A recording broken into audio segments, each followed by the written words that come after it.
At may katanungan pa po dito tungkol dito naman sa mga kababayan nating medyo salat sa pagkain. Ano po yung ginagawa ng kagawaran para masigurado natin na may pagkain bawat pamilya? At nakakatulong dito, napaka-importante yung Department of Agriculture po dito.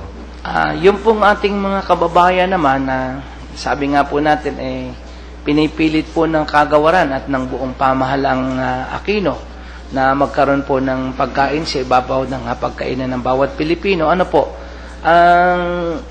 ini-encourage po natin talaga na magbalik probinsya po yung ating mga kababayan na nasa syudad. Kasi, I don't know po, pero kung tingnan po natin yung survey na sabi nga nila, although bumababa ang poverty level, tumaas naman yung nagugutom. Pero kung i-check po natin, may ang incidence po ng mas mataas ang nagugutom ay nasa syudad. Kasi kung nasa probinsya po tayo, mas maaluan ang ating paghahanap buhay at mas mataas ang chance na pwede po tayong magtanim, maghahok lang na kapirasan lupa, hindi na po tayo magugutom. That means, ang pamahalaan po sa aking munting pananaw ay hindi po kayang bigyan ito ng solusyon on its own.